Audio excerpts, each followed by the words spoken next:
The Legally Brief podcast is produced by the law offices of Judy Saunders. Hello. I am so excited to have this conversation with Gina Ryan. Gina Ryan, I'm a huge fan, and I know that listeners will get lots of interesting ways to manage, to discuss, to think about, to approach the whole realm, the whole understanding and managing anxiety. So let's dive right in. Can you tell us a little bit about how you came to this work as an anxiety coach? Tell us a little bit about your background. What inspired this? Sure, Judy. Thanks. First off, thanks for having me. This is wonderful. I follow your work also, and I'm excited with what you are doing in the world. It's important. So I got started, I had anxiety as late teen, like adult teen, like 19. So I went through much of my life, right? Just plugging along, because this was back in the 70s. So nobody was really talking about this. They would say you had the nerves, or you were sensitive or whatever, but nobody used the word anxiety, and they certainly didn't have anything really helpful for you. So I remember just plugging along and having to do a lot of reading. I'm kind of I'm a person who likes to research things and find out the reasons for things. So I did a lot of my own research. And so over the years, I found things that worked, things that didn't work. I was a nutritionist. I owned natural product stores in New York, and I was also the wellness consultant at a spa. So I saw a lot of people. I did a lot of work. I said, geez, a lot of people, have the same struggles. They're talking about things that I suffer inside. Of course, I wasn't telling them about it, right? Anxiety, that's one of its little things, is we keep it inside ourselves, right? So, I have a long story. I have a big life change in New York, and I come to Maui in Hawaii. And instead of opening up stores or trying to work at a spa, I worked at eating disorder centers, right, with the women, mostly women. Occasionally we had a man, an outpatient, but at both the residential center and the intensive outpatient, with these women who were struggling with eating disorders. And what we found is that they actually related to me quite a lot. And the therapist used to say to me, I don't know why they like you so much. They usually don't like the dietitian or the nutritionist. And I, over time, Judy, realized that I didn't relate to them on an eating disorder level because I never had that struggle, but I related to them on the anxiety level, because underneath their eating disorder was anxiety. It's almost like it is the root of so many different issues and problems that people suffer with. So I did that for 12 years here on Maui, and then I had been always interviewed on a lot of different shows, podcasts, and different kind of radio things. And then I got the opportunity to continue on with the Anxiety Coaches podcast. And then they asked me if I would take the reins. So it became my full-time gig eventually. I very slowly titrated out of eating disorders, in-person clients, and see everybody now on the phone, or Zoom, and just try to share everything for free for everybody on the podcast, because people feel very alone with anxiety. So that's how we kind of got here. Well, you have hit on two very important points. And I do see that a common thread among humans of the connecting through the anxiety, which to me, I can personalize this, was a portal. Becoming aware of the anxiety was a portal, and it was an awareness. And I know that that's one of the things that I want us to focus about. I know that you have personally helped me manage, understand, and become aware of that anxiety and putting that name on it. So you had said that when you were first becoming aware of it, in the 70s, and seeing it show up in your own life, there wasn't the language around it. And the one thing, it's not that anxiety, I think, is becoming any better or any more managed, but I'm finding that we're at least getting some language and calling it what it is. Is that what you've seen happen over the years of your practice? Absolutely, absolutely. There was no language for it in the past. And I know this has been going on for hundreds of years. People have had this struggle of getting stuck in that loop that we talk about, the fear anxiety loop. And they get, but we never had languaging for it. Like they'd come up with diseases or treat you for other things, or best they could offer women, back in my day was sleeping pills, or mother's little helpers, or, Right. So yes, now we have a language for it. And that is true of all medicine and science, right? Every day, Judy, we learn something new. I learn something new every single day about anxiety and the brain and the body connection. Yeah. So I remember when I was a young attorney just starting out, and I was working with children in the Crimes Against Children unit as a prosecutor in Brooklyn, New York. And I can remember, before I had any awareness as to what anxiety was, I had seen it come up, the sheer terror and fear, being very new to this field, practicing attorney, the weight and the magnitude of the work, and now dealing with children who had suffered, sexual abuse, physical abuse, neglect. And it makes me think, as you talk about getting a language understanding, it makes me think of a case that I had worked on where 3 little kids, and they were not born here in America, but they were living in Brooklyn. So they had migrated here, and it was an uncle who the allegations were had sexually abused them. And I just remember having to find ways to communicate. And there was some success in that communicating, but it takes me back to that early, when I was learning the language and understanding the fear that the children, I saw on their face, their bodies, the instantaneous crying, the big tears. What are some of the symptoms that you've seen, some of the iterations? How does anxiety show up in children or young people and even teens? What have you seen? Yes, it comes out in a lot of different ways individually, depending on the person's personality, right?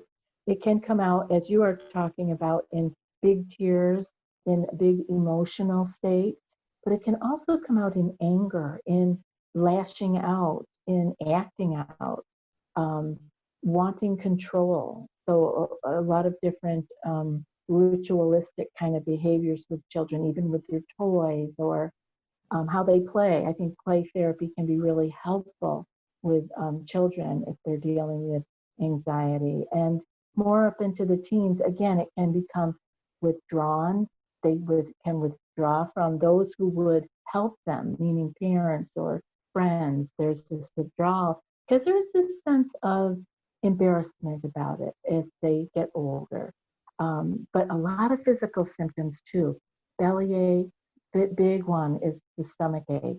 Many parents reporting to me the kids that don't want to go to school because their stomach hurts. Difficulty sleeping, nightmares, those type of things that the parent would be picking up on at home. Okay. And again, having come from eating disorders, controlling food. Because what happens when we have anxiety is we don't feel like we have any control over the thing that is scaring us the most. And so we control other things in our life that we can control. And it can come down to food, right? You know why, Gina? So I'd love to dive into that, about the eating disorders and the control and the food. And I want to take us in 2 directions. But first, in one direction, I'd love to talk about your experience with the eating disorders. So a lot of our listeners will have been gone through or going through the experience as competitive athletes at some point in their lives. And we can only imagine that part of that, being competitive, being at the top of your game, so to speak, requires the conditioning of the body, the eating, the food. What can you tell some of the listeners who are having struggles with food because they live in the world of competitive youth sports? Yeah, what a great question, because it gets confusing, right? What, I'm being instructed to eat XYZ in that manner, and I'm doing it, but it could be changing the person, or they may take it to the extreme, right? Well, they said XYZ, so I'm going to do twice that prescription, right? Because if one is good, two is better, which is not always true. Or if, or going the other way, less and less, right? Because we want to be more muscular or toned and not have any of that, God forbidden, fat on our bodies. So what happens is that becomes ingrained, and it becomes enmeshed with the anxiety, because there's some sense of relief from control. And if you want to, from the control of the food. Oh, wow, look how good I am. Right. Look how good I am. It becomes moral. I am such a wonderful person because I can do this. Not everybody can do this. And then it can go to the extreme where that's not good enough anymore. Now I need to actually get that food out of me, whether that means exercising or purging in other ways, physical ways, but just not wanting to keep the food in me, because again, if X is good, I can go even lower, and that would be even better. Because it starts out in a harmful way. It starts out, but the stress and the anxiety and the feeling of control with the food makes the anxiety go away for a moment. Mm-hmm. Whether it's exercising, whether it's counting calories, whatever it is, it makes the person have that sense of relief for a moment. Mm-hmm. And so they want that, and they seek it over and over, and then it becomes a habit, and then it becomes dangerous. But the person still believes that they are doing the right thing. Right. And so that's where it can be hard to pull them back, because they really believe they're doing the right and good thing.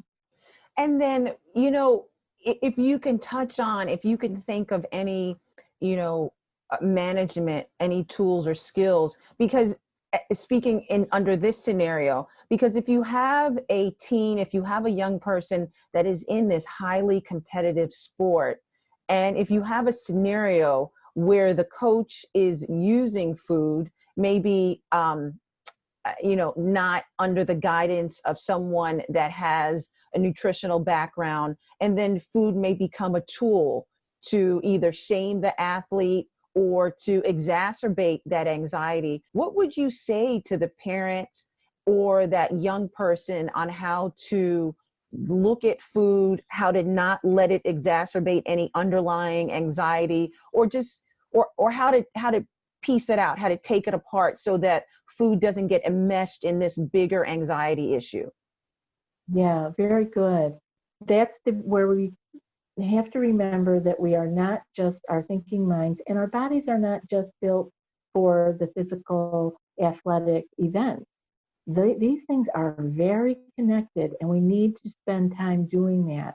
Mm-hmm. And I mean that with food, connecting to the hunger level again. The athletes that I've had cyclists, and I was shocked how they could be so athletic and strong and eat such little food. It's very real, but they got in the groove, and the body is so forgiving, it will go a long time before it starts to shut down. But the point being that they have to be able to connect their awareness with the body, and that means their hunger. Hunger, because food is used often by the coaches, as you say, or in other manners. It's either used as a punishment or a reward, even sometimes. So food becomes this piece that can be moved back and forth with them. They have to stay true to their own body and mind, meaning taking the mind with the awareness and bringing it down to, how does my body feel? Am I hungry? When I eat this prescriptive way, do I feel satisfied? Because many athletes eat very to satiation all the time, and they are still able to do what they need to do and are eating, within what their body needs to stay in that muscular tone. They don't need to be starved, and they don't need to have the food continually used in that way. They need to stay in touch. So again, it's that connecting the mind and the body. Where is my hunger? When do I know to eat? Do I eat by the clock, or do I eat when I'm hungry? What happens if I'm hungry in between? Because they don't think to ask the coach or whoever is prescribing their dietary needs. What do I do if I'm hungry in between? Or so ask questions. It's your body. Right. You have to take ownership of that body. Even with a parent that's trying to guide them with the food, say they have to learn their own hunger level. Like, we want to stay between 5 and 6, with 0 being flat on the floor in starvation and 10 being Thanksgiving stuff, right? Right. We want to stay around 5 or 6. But when we get to 3, we should eat. Right. We should eat. And so what happens is they lose touch with it. Right? And I think that's, if I'm hearing you correctly, it is, and I know that part of what I've learned from you, from reading and from listening to your podcast, it's returning your body, returning your mind back to its natural state. It sounds like that's what you're saying when you have an athlete, a child, whomever, a survivor of abuse. And if there is an issue with anxiety, and if it manifests itself either with eating or some type of other way, it's returning and getting in touch back with yourself. Is that kind of what you're saying? Absolutely. Because if we don't explore that, we don't know when we're in it or out of it. And, we have those 2 wings of our nervous system, the parasympathetic nervous system, which is our rest and digest, being calm, and where all the repair in our body takes place. This is very important for athletes. That's where repair happens. And then we have fight or flight, which is the sympathetic nervous system side of the nervous system. Now, we need both. There's no good guy, bad guy. But what happens with anxiety is we forget how to fall back into our natural parasympathetic nervous system. And we stay locked into that stress, fight or flight. Right. And then, so what happens, we just have to learn how to go back and forth, right? Back and forth. I love that. I want to turn us a little in a different direction. And I want to try to offer some understanding to everyone about the concepts around the terms that we use. Oh, you're too sensitive, for an individual that may be exhibiting anxiety, or you're frail, or how we use, in my opinion, it would seem like this is just another way to blame. I'll give you a scenario. If you have a child that's involved in some level of sport, some level of play, or even a non-sport activity, if that child shows some type of high emotion or awareness or anxiety, in your experience, is it only sensitive individuals that become anxious or suffer from anxiety? No, not in the least. Not in the least. As a matter of fact, if you could be a fly on the wall and hear the people that I talk to, I mean, we're talking about, like I said, I've had high athletes, we've had CEOs, I have doctors, lawyers, right. Teachers, teenagers, it runs the gamut. These are very strong, and often I get also a lot of engineers. Like there's these are people who have drive, they're strong, they are intelligent, they can move mountains in the world. But inside, if I could say anything to your listeners, it would be to let go of the embarrassment. This isn't about being overly sensitive. Yes, sensitive people become anxious too, but not every sensitive person is anxious, right?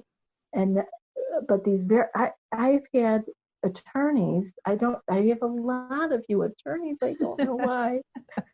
And that have, are the type that go around the world with their work, and they're making all these massive changes in the world. Right. And then they're melting. They are a wreck.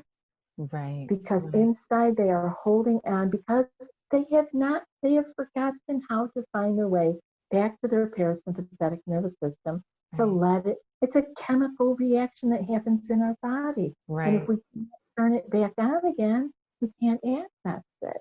And that's what we're going to do. We're going to end with, I cannot end without you giving some of your amazing tips. So I want people to be prepared, grab their pen and paper, because that's what we're going to end with.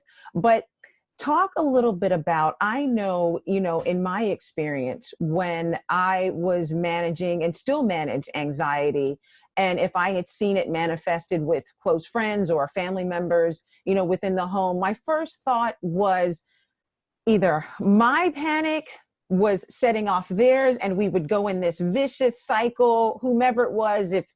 So how can you talk a little bit about how a parent can first support their child, support their athlete, when that child is exhibiting panic in any of its forms? What are some things that a parent can do? Yeah, the first thing the parent can do is to remain calm, which is probably the hardest piece, but just to hold their own center. So, sometimes we get caught in that cycle you're talking about, each triggering each other's. It happens all the time, happens to me. But if you can back out and get yourself calm, even if that means you just have to take a trip to the bathroom, keep yourself calm, because the child will feed off of that youngster, right? And so they are looking to you for that support right then. So, but what will help the parents stay calm is to know that your child is okay. This is a scary thing to them, and they feel really worked up inside. And you just have to be there to holding them is good if they are the type that would like that. Being able to move, let them verbalize if they want to, but also help them to go and do something else. Maybe go for a walk together. To be able to bring that kind of energy down a little bit, because it feeds on itself. Not only will you feed it with each other, it will feed on itself, and it just gets bigger and bigger. And so being able to just maybe just move into a different room in the house, but being with them and letting them know that it's okay to talk about it, that you think it's perfectly fine. You're not worked up about it. You're not worried about it. That you can see that this happens to other people, and reassure them that they can handle it, that these are strong feelings, but they don't last forever. Very important that they learn that. And one of the ways I like to have kids visualize it is like waves in the ocean. Like a big wave will come, but then what? The water goes right back out again. Right. And it'll come again, but we have to learn. That's, again, both sides of the nervous system, letting it go back out again, and then teach them how to breathe. I'm so excited by what you're saying, because it's so important, because especially I'm thinking about even parents or loved ones that are new to the whole parenting, the parenting relationship. The first time you have a child that experiences a panic attack, it can be terrifying. So one, is it okay to let your child feel the anxiety? Should you stop it? Should you control it? If it's happening in public, that's one thing. So is it okay? And can you talk about maybe what are some of the stages? What's a really bad anxiety symptoms or panic attack? What does that look like? What can it look like? First of all, it's important that they do have permission to feel it and to go through it, because we can't stop it. They can't stop it inside. So if they feel that you're freaking out, they'll think, oh my God, now I'm hurting them. And so that makes it even worse inside of them. Okay. That you let them know they just have to ride this wave. It won't last forever. And so what can that wave look like? Because it's going to come up and it's going to come right back down again. But it takes time. And one of the first things that can help that turn into where it's coming down is for them to feel safe. Okay. So you have to let them know you're safe. It's very important that they hear that you're safe. Okay. It's okay. I'm here. It's okay. It feels uncomfortable now, but it will go away. I know this because that's what anxiety does. And let them know that the symptoms and sensations that they're feeling, they can describe them to you, that might be helpful for them. They could be feeling their heart racing. They could be feeling their stomach churning. They could be feeling like they had 10 cups of coffee. Like that's really what it feels like. And if the parent can understand that what has happened in the child is their body has released stress hormones. And these hormones make them feel like that for a very particular reason. There's nothing wrong with them. The body is just doing what it thought you wanted because of the scary thought made the body release all those stress hormones. And those stress hormones give you the ability to be able to run, right? Or to fight, to be strong. So it shunts the energy away from digestion, away from reproduction. They don't need those things if you're running from a tiger. You need all the strength you have to run. So your heart is beating fast, your lungs, you're breathing differently. Like they might be almost panting because they're breathing from the upper part of their lungs. The parent can remind them that this is exactly what the body does when it feels stress. It's doing its job. It helps the kid not feel weird or something deathly wrong with me, and that it always ends. And in animals and in humans, mammals, I should say, so as we register safety, it's about 90 seconds before the body will stop producing those stress hormones and you'll actually be on your way out of it. But what happens is we don't get to safety. We keep telling ourselves in our mind, there's something wrong with me. Oh no, what does this mean? And blah, blah, blah. We keep going on. We never get to safety, so we can't come out of it. That is so important. So get them important. to safety. Yes. So I'm hearing from you, one, anxiety is real. It happens. It looks different. It can be in different varying degrees. And it's okay. It's okay that it's happening. And you should let the child, whomever the athlete, do it. Let them know they're safe. And you yourself don't panic. So with that, here's my question. Can you speak for a moment? So we talked about parents and a child relationship, that they have that close relationship. The parent is able to, follow the child's lead, maybe let the child go through that 90-second. But what if you're in a coaching situation, if we can try to imagine that scenario, and you see one of your athletes exhibiting some signs of anxiety, what would you say that you do in that type of more sterile environment, be it in a gym or on a field of play? What are some things that a coach can do that wants to support the athlete through this panic and anxiety? It's different for the coach because there are different boundaries, right? So like I said before about holding somebody, that might not be the position that a coach can take. Okay. But you can make them feel safe. A coach actually has a special place in a kid's life, right? They are somebody that's well respected by the child. So the child is going to believe the coach normally.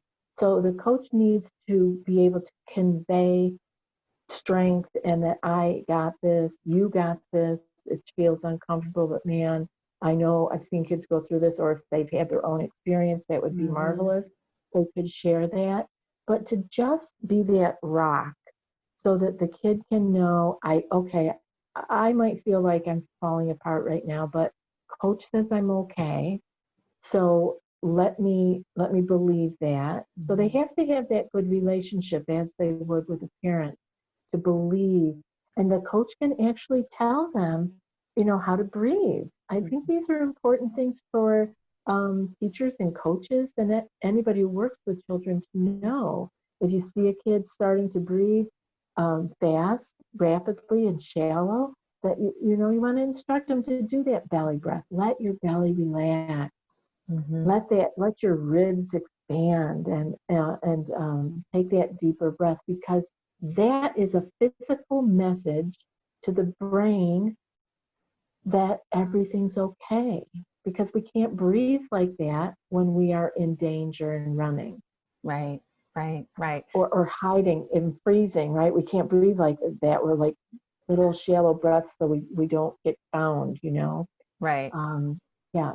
So have the coaches learn how to instruct the breath. How can we support and manage, on a daily basis when we're both first in a panic attack and then when we're managing the overall panic? What are some ways that someone can do to manage that? Okay, that's a good question, because some of the things that you'll do for your long term are not going to help you in the short term, right? So I teach people how to meditate for the sake of the long term, right? Okay. A lot of people will write to me and they'll go, I listened to your show and then I meditated in my panic attack and it didn't help. And it was like, no, it won't help then. It won't help then. Right. So, like the coach cannot say, okay, just study, take a 10-minute meditation break. But that is a long-term way of being able to access that parasympathetic nervous system again, because we're doing it on purpose, sitting and following like breadcrumbs right back to our inner heart again, and just that peace and calm that resides in every single one of us. But we forget our way there. So we can't find our way there in a panic. Right. We have to have practiced the more you practice, the more you're going to be able to remember how to go back there. Mm-hmm. So that's one thing. And the breathing is another thing. You can actually do the breathing with your meditation. The breathing you should do when you are in a panic, though. Okay. When you're panicked, say you're in the grocery store, a lot of kids panic in the grocery store just like adults do. And you feel, oh my gosh, you feel like the sweat is coming. You want to run out of the store and leave the whole cart there behind you. You just can hold on to the cart and take 3 belly breaths. I call them Buddha belly breaths, where your belly is really relaxed so that your diaphragm can flatten. And when the diaphragm flattens, it stimulates the vagus nerve, which sends that message right to the brain. Oh, things are okay. We can stop sending out those stress hormones. Mm-hmm. I can imagine how helpful that would be to a child that's in a competitive sport, maybe before a meet, before competition. I can imagine how practicing that would directly benefit. Absolutely. I could see them even doing it as a group. Right. That would be great. Awesome. What a great practice because we can perform so much better if we're not in fight or flight looking for the shoe to drop, right? Right. What other types of ways can parents and supporters of athletes, what are some other long-term, say, management outside of an immediate type of attack? What are some other anxiety management tools that you like? Anything that can teach the child how to get back into their rest and digest parasympathetic nervous system again. That can be anything from petting a pet, petting a dog or a cat. Singing helps. Drinking cold water.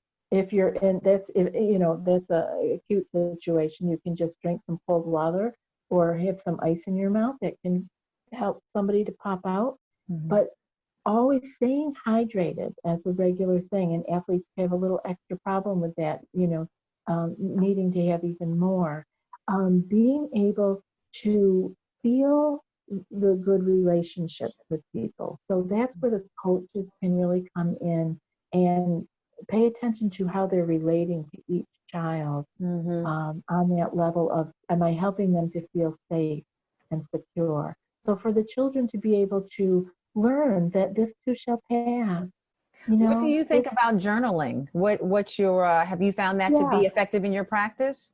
Yes, and even for the littlest of the little, they can make their own little one by stapling the paper together and decorating a cover. And if they're having some feelings, to write them down. They can write them down, or they can draw them. Nothing like art therapy for the kids. Draw your feelings if you can't put the words down. I love journaling for the older children and the teenagers, because there's many things they don't want to say. Right. But they can put it in a journal. Yeah. Right.